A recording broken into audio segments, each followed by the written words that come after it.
Thanks for joining us for this special edition of Bloomberg Daybreak. I'm Nathan Hager. Hey, Happy New Year, everybody. Of course, markets are closed as we kick off 2024. Well, they're back. Last summer, you may recall we brought you a special high-tech roundtable with Gene Munster, managing partner at Deepwater Asset Management, and Wedbush Securities senior equity research analyst Dan Ives. This was about halfway through the trading year. Well, now we thought we'd bring the guys back to see how their stock picks fared since they last joined us on the 4th of July. And we'll look as well at some of the trends that could shape the tech sector well into 2024. Well, let's start things off with you, Dan, and remind our listeners just what you liked and didn't like when it comes to tech stocks back in the summer. Listen. Apple and Microsoft, to me, are the table pounders here, along with Tesla, because of the growth themes that are going on. For cloud, Microsoft and Nadella continues to be the core cloud and AI name. The names right now, if you looked up disaster in the dictionary, you'd see the tickers Lyft and Snap. Those are names under no circumstance would I focus on, despite maybe the stocks that have obviously sold off significantly. Okay, so since the 4th of July, Dan, Apple's gained, Microsoft's up about 10%, Tesla's down about 10%. Kind of nailed it on the Apple-Microsoft story, but Tesla's been a little more complicated. Yeah, it has. I think they've essentially gone through a price war, especially in China. And I think what we're starting to see with electric vehicles is I still view it as an air pocket period for Tesla, but no doubt for the first time, they're going through some challenges. And, I think right now for 24, it's about standing firm on margins, no more price cuts, and starting to ramp unit volume. That's going to be the name of the game for Tesla. But as Gene knows well, when you look out, this is still second, third inning of a 9-inning game in terms of this growth story. Well, Gene, can't let you off the hook here. Let's take a listen to your July 4th picks now. On the standout side is Google, still not getting the credit what they've done in AI. Remember in 2017, they said they're an AI first company. They have some of the smartest people on it.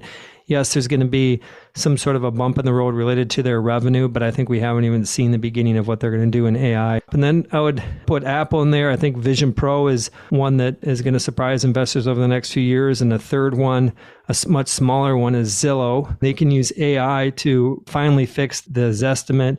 I think that's going to benefit Zillow. And on the ones that we're a little bit more cautious on, we're negative on Lyft. They've obviously had some problems. Don't want to pile on that, but I would put Lyft in that category. Well, we're going to have to pile on Lyft just a little bit. But first, Gene, you'll be happy to know Google parent Alphabet up about 15% since the 4th of July. We mentioned Apple as well. It's higher.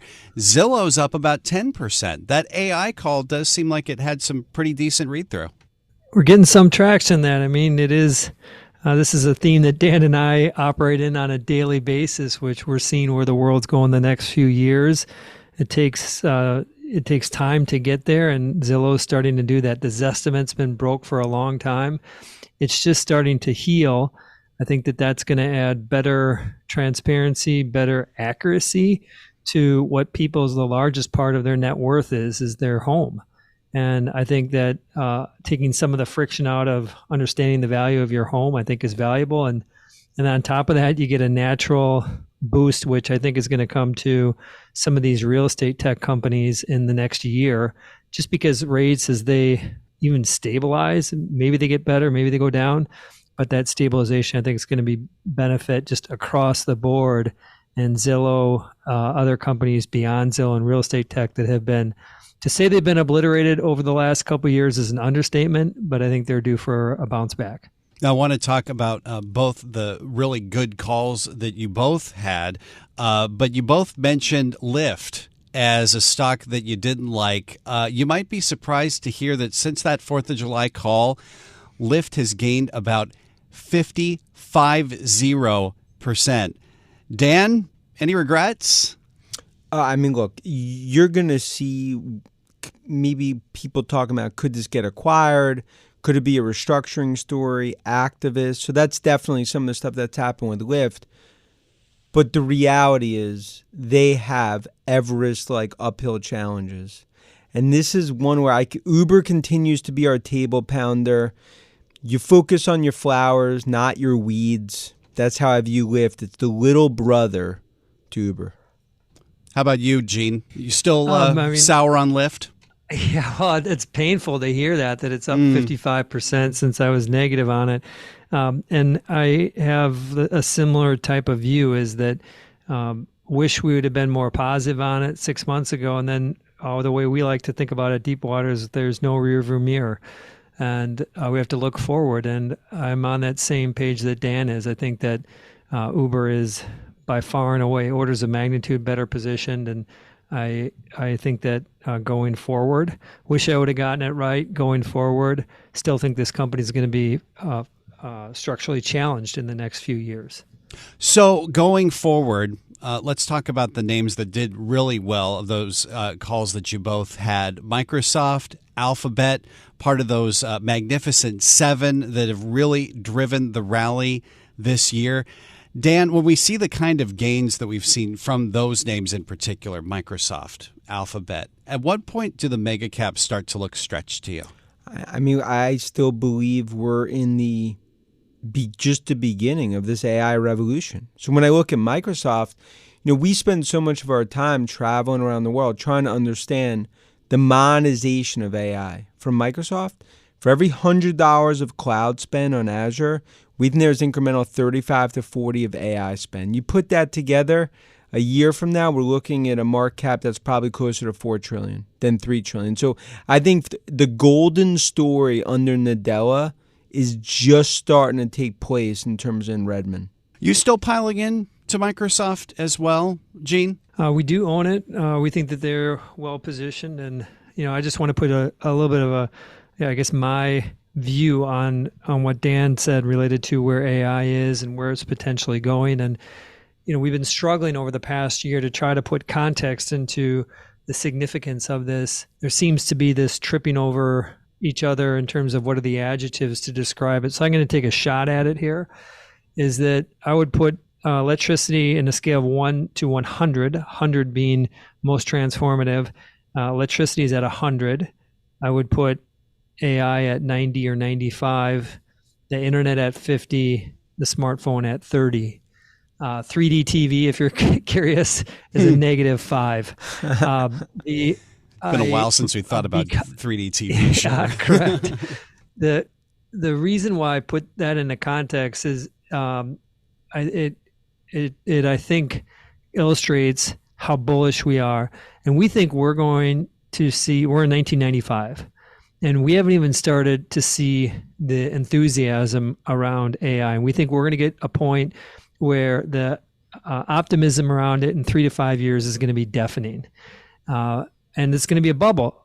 Good news is going into this, I think you are owning companies like Microsoft and Google and Apple are going to benefit from this massive run up. You got to be careful on the opposite side of it. We learned that. But I'm agree with this thought that Microsoft's just one of those foundational AI companies, thanks obviously to their partnerships, and they're going to benefit from it. Interesting that you say it's going to be a bubble, Gene, because when you have the kind of valuations that we've seen for these companies and so much focus this year on this magnificent seven, a lot of folks are wondering whether we might be in the bubble already. Dan, I'm guessing that's not your view just yet. Why? Look, I think look, a lot of the work that even Gene, Doug and his team have done at Deepwater, it just shows, similar to our work, we are in the early days of monetization. So I don't view it as a bubble. This is not a 1999-2000 moment. It's a 1995 moment. And the monetization of AI is just starting. We view it as $1 trillion of incremental spend over the next decade. As that hits the shores of tech, I view this not the time to go deep into the caves like a lot of the bears have done this year, missing out. This is the time to basically get the popcorn and get ready for what we view as the new tech bull market. Are we at the start of a bull market in tech for you, Gene? I think so. I think that to put our where we're currently at in terms of valuation where we were in 2000, call it the NASDAQ is 25 or so multiple or 20, 25 multiple. And at the peak of the bubble, it was almost a 200 multiple, earnings multiple. And so it's just there's there's just a lot of room to go. I agree with Dan. I just love the way he can just capture exactly how to think about these, getting the popcorn and sitting back and just watching this happen, because it's going to happen. And so I think we're at a point right now. I've been for the last 2 years, I've been more on the cautious side, and I am just extremely excited about how this AI is going to impact and bring generate a lot of wealth for investors in the next 3 to 5 years. I actually have a question, Nathan, for Dan on this topic around AI and monetization. Let's get to that question in just a moment, because we do have a lot more to unpack here when it comes to the Magnificent Seven and the AI story. So we'll let you pose that question to Dan as we continue this conversation on big tech in the new year on this special edition of Bloomberg Daybreak. It is now 18 minutes past the hour. I'm Nathan Hager, and this is Bloomberg. Welcome back to the special edition of Bloomberg Daybreak. The markets are closed for the New Year's holiday. I'm Nathan Hager. We are back with Gene Munster, managing partner at Deepwater Asset Management, and Wedbush Securities senior equity research analyst Dan Ives. And Gene, before we were so rudely interrupted by the break, you had a question you wanted to pose to Dan, so go ahead. It feels like, Dan, you and I are on the same page in terms of how impactful AI, it's going to be a massive impact. There's an opportunity of the next 3 to 5 years for wealth creation as the synergies and the revenue opportunities start to emerge from these companies around AI. It sounds like in general we're on the same page. And my question is this, more about 2024. Do we think we're actually going to see some of the monetization from AI in 2024? Or is it going to be more just announcements and building towards better products that start to have an impact on revenue in 25, 26, 27? Yeah, I think you nailed it. I think that's the biggest question. And to our point there, all the research we've done, I think we see monetization front and center from Copilot, from some of the hyperscale players, starting as early as March and April. And I think that is going to be the tip of the iceberg to this broader trend we're seeing. Right now, we have over 80 use cases based on our survey work. 4 or 5 months ago, we had less than 15. And I think that you follow, like Nathan and Gene knows this so well, you follow the use cases, that's the yellow brick road to the winners and who you want to play. Okay, well, if you've got 80 use cases, Dan, and you've narrowed it down to that dozen or so, what do you think are the most likely use cases that we could see start to bear fruit in this new year? Because, like as Gene was saying, the big question is there's so much promise around AI. You got to think that maybe this is the year that a lot of these companies are going to have to show that the promise leads to results. Yeah, no, and I think where you're seeing it first, areas of financial, some of the regulatory, insurance, there's massive use cases around that actuaries are using, that we're seeing from an unstructured data perspective. Banks are going after, they're diving into deep end of the pool. The use cases are massive on financials, life insurance.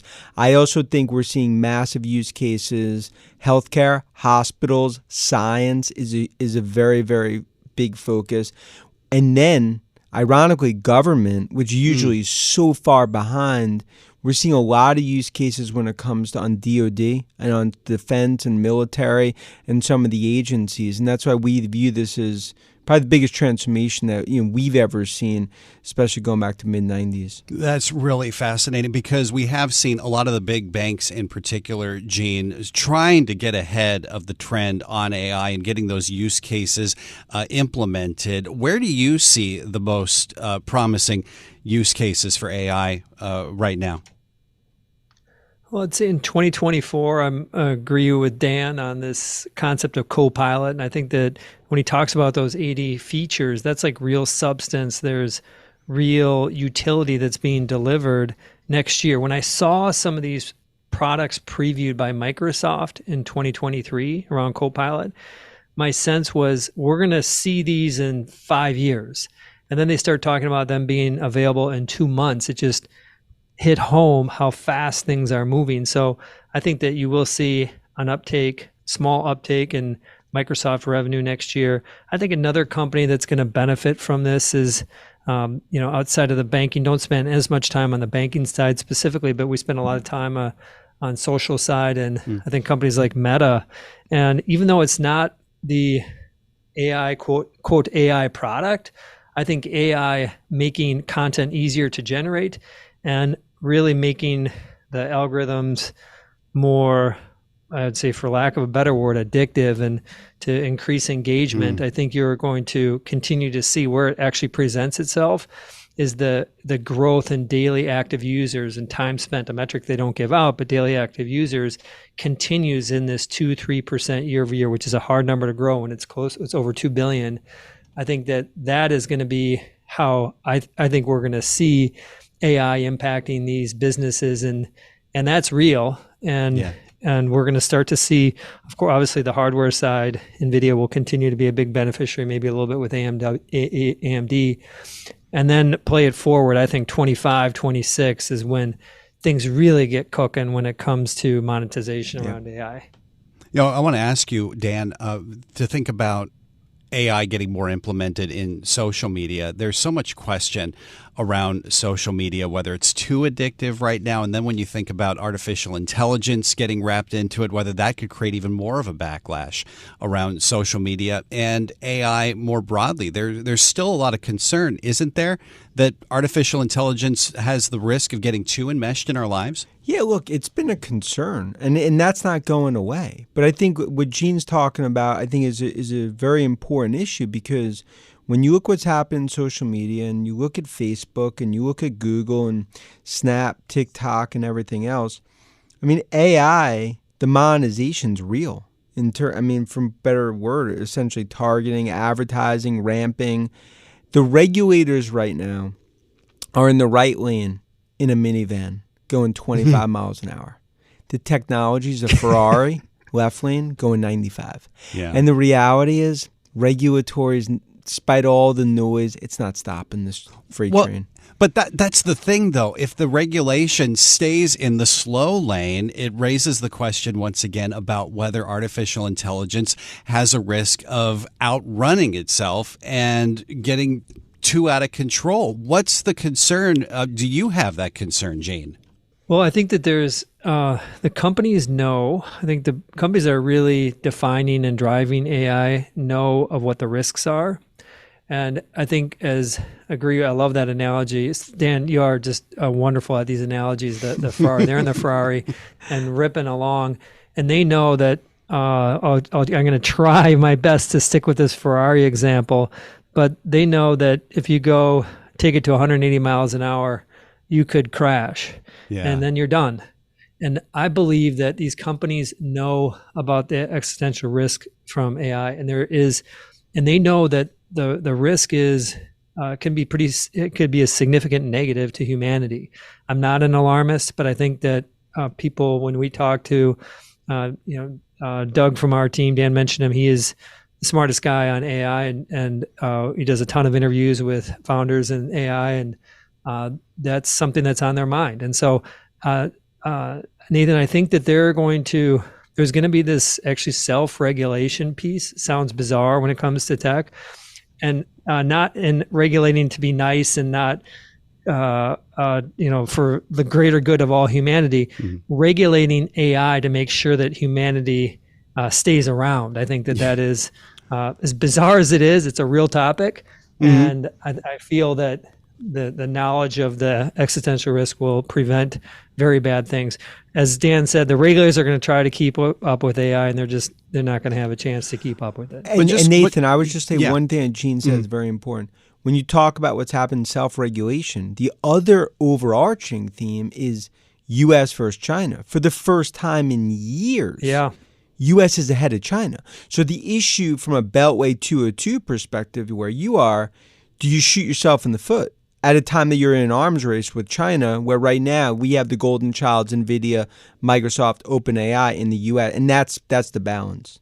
And that's the thing. I mean, we're right at the start of how to think about this technology, and 2024 really could be the year that things really start to come into focus when it comes not just to how to apply artificial intelligence, but how to keep it under control. And we're going to carry on this conversation focused on tech with Gene Munster of Deepwater and Dan Ives of Wedbush. Take a closer look as well at this magnificent seven, those 7 tech stocks that have really driven the stock rally this year. That's as this holiday edition of Bloomberg Daybreak continues. It is 35 minutes past the hour. I'm Nathan Hager, and this is Bloomberg. Welcome back to this special edition of Bloomberg Daybreak. The markets are closed on the New Year's holiday.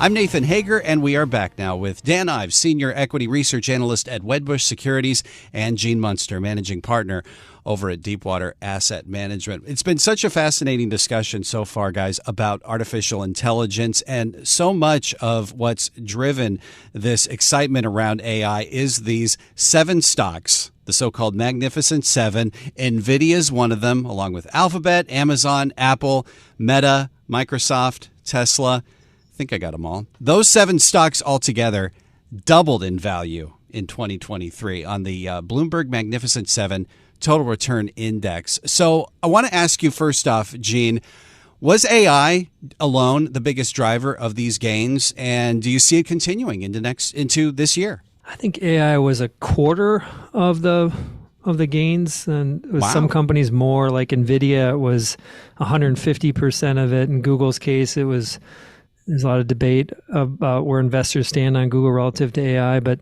I think the biggest driver in 2023, we came off of 2022 where tech was a 4-letter word, and now we go into 23 where there's just this optimism that rates are going to start to stabilize or go down, and then so you have not only the benefit of wanting to have growth, but there's still this a flight to quality, and so I think that benefits some of the Magnificent Seven. I think a company like Apple, world's greatest company, they've been pretty quiet when it comes to AI, and the stock's up 55% this year, well ahead of the Nasdaq. And so I think that AI's played part of it, but also the bigger part is just our lives are becoming more dependent on these companies.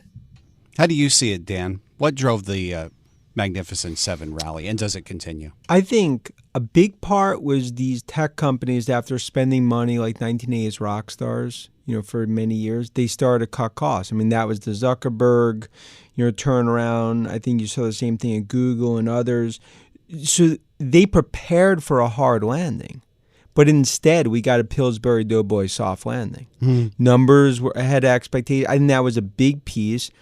And then AI, it's the gold rush. You put that in there combined, that creates what we've seen, especially where so many investors, institutionally speaking, were yelling fire in a crowded theater. And now into 2024, now the real monetization starts to happen. So I view it as kind of, again, this is a 95 going into what I view as a 3-year stretch. Gene, you mentioned that 2022 was the year when tech was a 4-letter word. Obviously, this past year, much different story. What's to say that we don't see cyclicality in 2024, that we could see up and downs once again for tech?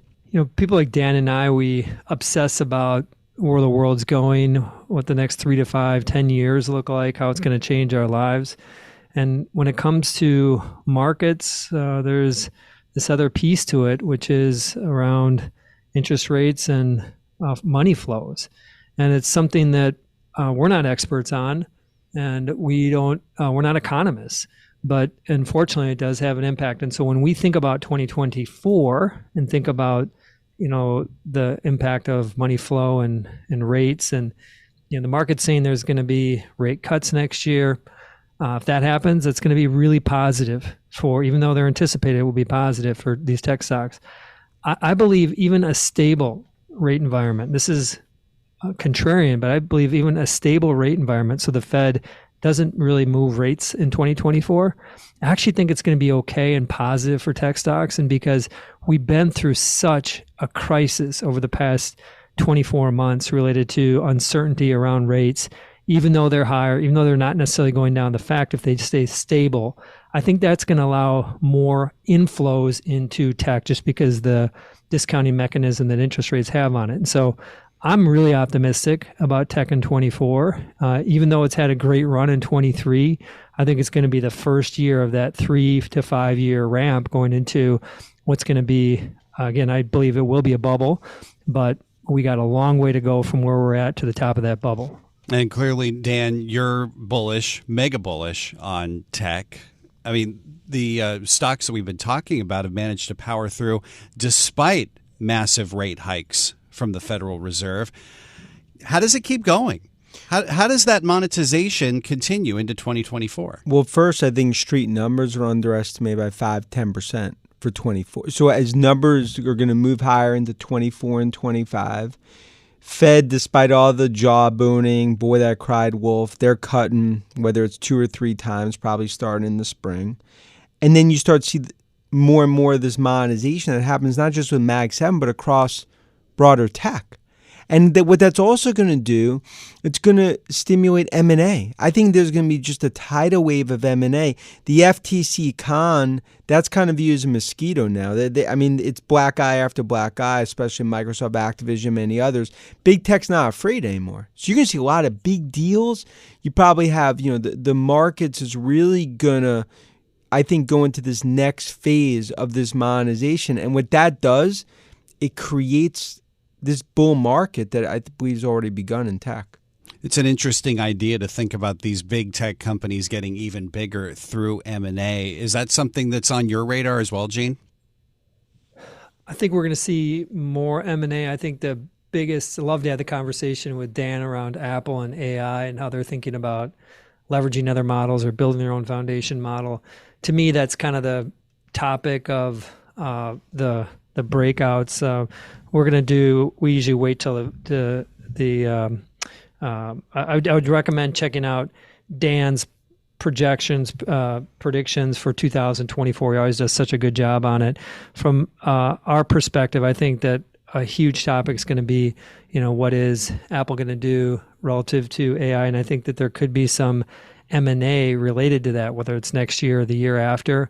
And I think we will see more M&A. I don't know if it's going to be blockbuster M&A, but I think there will be some blockbuster M&A related to AI, companies like Anthropic, for example. Interesting. It raises a question as well, Dan, whether we continue to see this kind of outperformance from just these 7 stocks in particular, or whether we start to see a little bit more of a broadening when it comes to the tech story. Are you looking at some other names that could start to outperform this year? Yeah, I think the broadening starts to happen. You look at what I view as the Messi of AI, Palantir.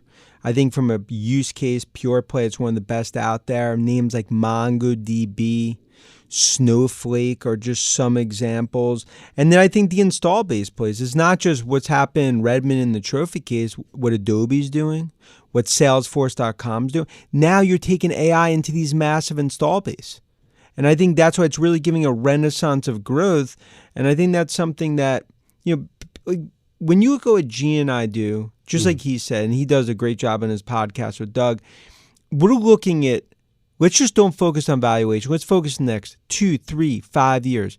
And that's where this fourth industrial revolution is happening. I want to ask as well about NVIDIA. Obviously, it was the big focal point for AI chips. Gene, does NVIDIA need to watch its back when it comes to that kind of dominance? Are other players nipping at its heels? Not yet. The key question with NVIDIA right now is what's their growth going to be in 2025? The street's looking for 15% revenue growth, 15. That growth has been ripping a lot higher. It'll be 200% in the quarter that just ends at the end of this month, at the end of January. As far as competition, we're invested. We at Deepwater, we invest in both venture, private companies, and public companies, the whole spectrum of tech. And we are invested in companies that are building chips to compete with NVIDIA, and just knowing what their time frame is, it's still a few years out before they get the chips taped to a point where they can actually be deployed. So I think that AMD, Intel aren't going to make much of a dent in this, and there's just going to be such a massive infrastructure build, I think NVIDIA is still in a great place. I think I'd rather have my money in companies like Apple or Google, but NVIDIA is still in a great spot. All right. Well, we've still got a little bit of time left to continue this tech conversation. A few more minutes' time with Gene Munster of Deepwater Asset Management and Dan Ives over at Wedbush Securities. So we'll continue this tech roundtable with more of a look ahead to what's in store for big tech in 2024 as this holiday edition of Bloomberg Daybreak continues. It is 50 minutes past the hour. I'm Nathan Hager, and this is Bloomberg. Welcome back to this special edition of Bloomberg Daybreak. The market is closed for the New Year's holiday. I'm Nathan Hager, wrapping up this hour now focused on tech with Gene Munster of Deepwater Asset Management and Wedbush Securities' Dan Ives. Guys, since it is the new year, let's hear some resolutions. Dan, what are you hoping to see out of tech in 2024? I mean, I think tech stocks are going to be up 25% a year from now when the bell rings, going into 25. What I'm really focused on is M&A that I think is going to really catalyze a lot of these names, but a really monetization of AI. The AI party, it's only 9:30 p.m. It's not 2 a.m. So the ball hasn't dropped just yet. What about you, Gene? Your New Year's resolutions for tech? I think we're going to see some fracturing in the Mega 7. I think companies like Apple and Google are going to be, Microsoft are going to be in a great place, and the rest just aren't going to perform at that same level. And I think we're going to start to see more, more performance from some of these companies that have been kind of left out, in part because of just stabilizing interest rates. We have a Deepwater Frontier Tech ETF. It's powered by Innovator. The ticker's LOUP. So it invests in these, call it sub-$100 billion market cap transformative tech companies. But that's one segment that I'm really optimistic about how that kind of sub-$100 billion tech trade works in 2024. Since you mentioned some individual stocks there, Gene, and since we started this hour with a look back at your likes and dislikes, what are some of your likes and dislikes when it comes to individual tech stocks at the start of this new year? So it's Google and Apple on the largest side. I think that what Google is doing is, I think what they've showed, it was a heavily edited video, but what they showed with Gemini was impressive, and I think it's going to really emerge that GPT from OpenAI and Gemini from Google are going to be the two foundation models that are kind of front and center. So I see that as being a positive. And then Apple, people forget Dan wrote the book on this, but just to strengthen what's going on with the iPhone, I think is going to be a positive. But also, I think Vision Pro is really it's not going to, I think, surprise people in 2024. But I think 2024 is the year where investors get their hands on these Vision Pros and the light goes on that this is really something different. That spatial computing, bringing the physical and the real world together, is something that is magical. And I think they're going to start to anticipate that Vision Pro over the next 3-5+ years is going to be a bigger part of Apple's business. And I think that's going to be positive for Apple. And then kind of in the smaller, I just generally think about kind of this group of the sub 100 billion. I mentioned our ETF that kind of plays into that. Dan, I know you got a $4 trillion valuation call on Apple, so you definitely like that stock. What other stocks do you like in 24? Well, I think this is going to be the year for AI. I look at names like Palantir, MongoDB, and I think the re-rating that happens on Google and Amazon, it's just starting when it comes to AI. But ultimately, at the top of that mountain is Microsoft, and I think that's a $4 trillion market cap by early 25. What about dislikes, Dan? Well, dislikes, to me, it's really low quality. I mean, that's why I continue to view Lyft, Snap. If you looked up in the dictionary, disaster continues to be, it's dog ate the homework excuse quarter after quarter. Those are the two in low quality names I stay away from. How about your dislikes, Gene Munster? My dislikes would be Netflix. I think that Netflix, it's just not a compelling growth story.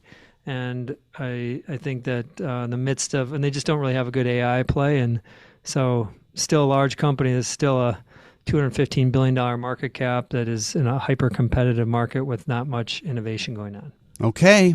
We'll see if those hold up as we get to the rest of 2024 here. So great to have both the guys for the entire hour. Gene Munster, managing partner at Deepwater Asset Management, and Dan Ives, senior equity research analyst at Wedbush Securities. Let's see if we can make this a tradition. Happy New Year to both of you. And thanks to you as well for joining us on this New Year's holiday. But stay right here. The day's top stories and global business headlines are coming up right now.